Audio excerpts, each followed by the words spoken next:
सत्संग एक ऐसी जगह होती है, यहां आने से इंसान के जन्मों जन्मों के पाप कर्म कट जाया करते हैं। सत्संग में जब आप चल के आते हैं, श्रद्धा भावना से मालिक के नाम का जाप करें, अभ्यास करें, तो वो राम, वो ईश्वर, वो अल्लाह, वो गॉड सबकी इच्छाएं जरूर पूरी करता है। संग का रंग लाजमी चढ़ता है। ये कहावत है, जैसा करो संग वैसा चढ़े रंग। खरबूजे को देख के खरबूजा रंग पकड़ता है।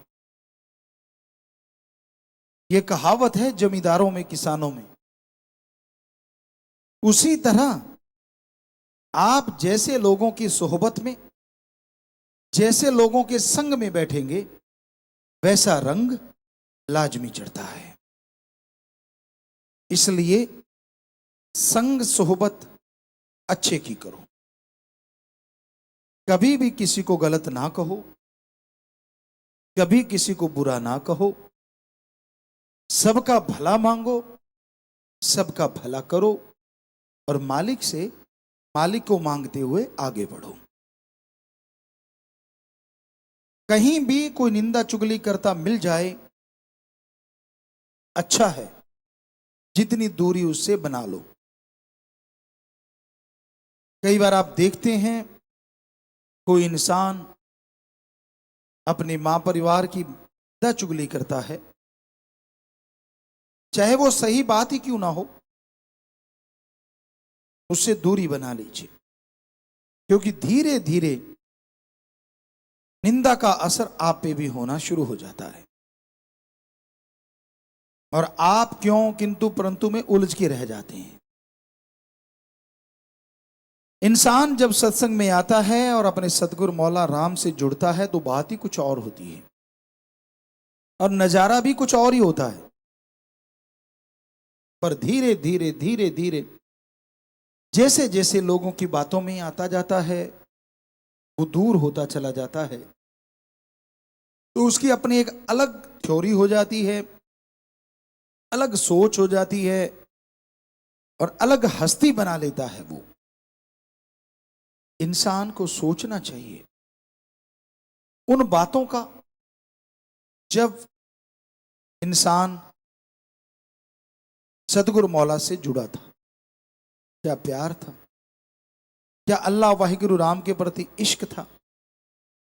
कैसे बढ़ते चले गए उस इश्क में, कैसे उड़ते चले गए उस इश्क में।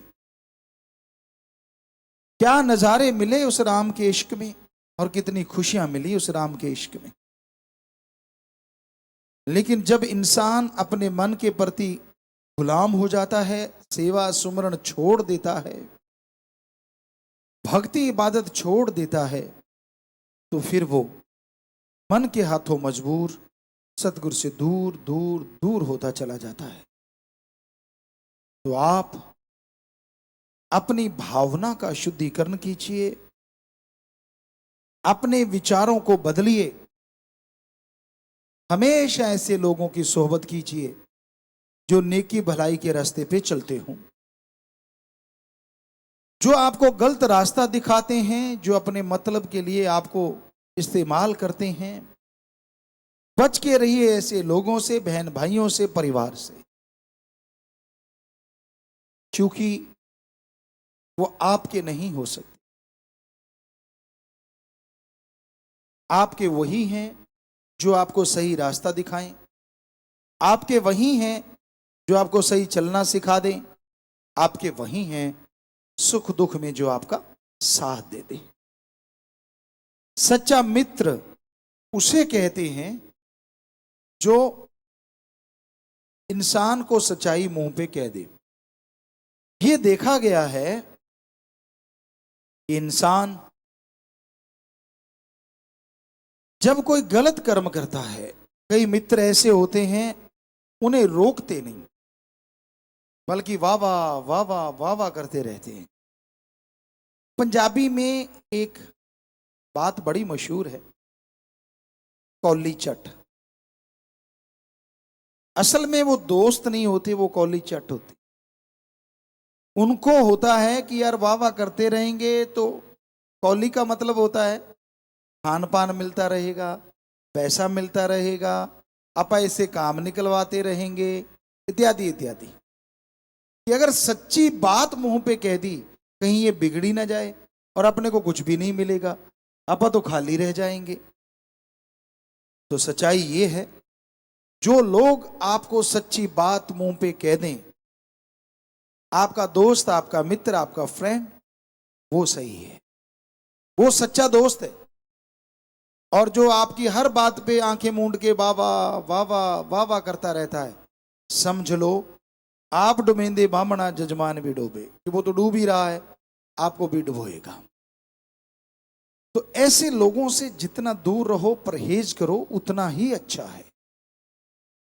हमेशा अच्छे कर्म करो, हमेशा अच्छी सोहबत करो। जो अच्छी बातें करते हैं उनके पास जो बैठा करते हैं वो अच्छाई में बढ़ते बढ़ते भगवान तक पहुंच जाते।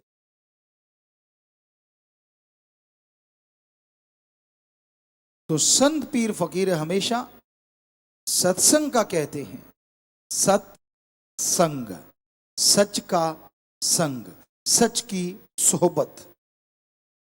और सच है ओम हरि अल्लाह गौड़ खुदा रब वाहिगुरु राम, और संग उसकी सत्संग, या बिना किसी से कुछ लिए दिए उसकी चर्चा की जाए, उससे जोड़ा जाए, वही सच्चा सत्संग।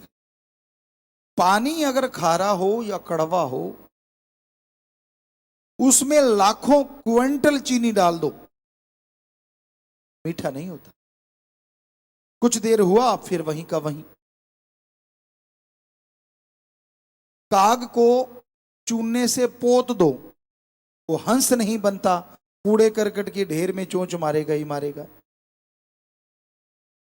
नमक की खान में अगर कोई चला जाता है तो वह नमकमय हो जाता है, कहीं न कहीं वो नमक से जरूर लिपटा है। उसी तरह कोयले की खान में जाके कोई कालिक से नहीं बच सकता। तो भाई अगर बुराई का संग करते हो तो बुरी बातें, बुरी सोच आपके अंदर अवश्य आएगी, उससे बच नहीं पाओगे आप।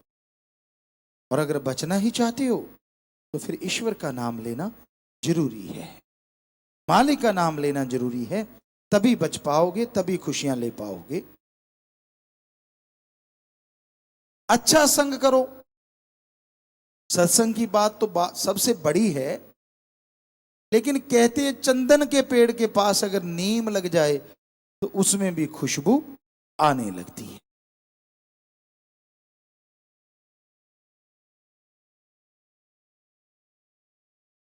गंदे नाले, बदबूदार शराब गंगा जी में आके जब कोई गिरा देता है, उसके बाद वो बदबूदार शराब या गंदा नाला नहीं कहलाती, वो गंगा जल कहलाती है।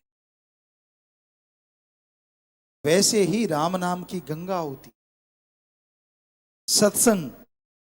इसमें आप अच्छे हो बुरे हो, आपने जिंदगी में गुनाह किए या नहीं किए, जब आके सत्संग में बैठते हो और गुरुमंत्र ले लेते हो, उसका जाप करते हो, तो यकीनन फिर आप गुंडे, गंदे, बुरे नाम से नहीं बुलाए जाते, फिर आप एक मालिक के प्यारे कहलाते हो, एक सत्संगी कहलाते हो। पर वैसा बन के रहो। समुंदर ठाठे मारता है, मीठी झील ठाठे मारती है, पर कहते हैं उसकी बूंद जब बाष्प बन के उड़ जाती है और वो कहीं तवे पे गिर जाती है, वो जल के राख हो जाती है। उसी तरह सत्संग से जो कन्नी कतराता है, कहने का मतलब राम नाम छोड़ के नशे करने लग गया, बुरे कर्म करने लग गया, वचन तोड़ दिए, तो वो इंसान का हाल उस बूंद की तरह होता है। इसलिए राम नाम से जुड़े रहो। किसी की सुनो ना। यहां ऐसे मास्टरपीस बहुत हैं, तोड़ने का काम कर। दुनिया में किसी को सुखी दे के अगर कोई सुखी होता है तो वो संत है, वरना दुनिया में किसी को खुश दे के सुखी दे के लोग अंदर से जल भून जाते हैं। यार इसको दुखी कैसे करें, यार इसको परेशान कैसे करें, यार इनके बेटों में लड़ाई कैसे करवाएं, इनको दूर कैसे करें। इसलिए एक संत पीर फकीर या उसका मुरीद ही होता है जो दूसरों को सुख देके खुद सुख अनुभव करता है और परमात्मा वास्तव में उसे सुख दे देता है। आप बहुत सारे सेवादार जो आज यहां बैठे हैं, वाकई वही हैं जो दूसरों को खुश देख के खुश होते हैं। और यकीन मानो मालिक आपके कुलों को खुश कर देते हैं, बीमा कर देते हैं खुशी का कि जा बेटा तू मेरी औलाद को खुश करता है, तेरी कुलें खुश रहेंगी। इसलिए कोई अवसर, कोई मौका चूको ना किसी का दुख दर्द बंटाने में। कोई अवसर, कोई मौका चूको ना किसी को मालिक से जोड़ने में। कोई अवसर, कोई मौका चूको ना घायल को हॉस्पिटल पहुंचाने में, दुखी का दुख बंटाने में। कोई मौका चूको ना भले कर्म करने में। यकीन मानो मालिक मौका नहीं देंगे आपके शरीर पे, आपके घर में दुख आने का। धन धन सतगुरु तेरा ही आशा। सभी साध संगत जी से निवेदन है कि मेरा चैनल जरूर सब्सक्राइब करें जी। धन धन सतगुरु तेरा ही आसरा।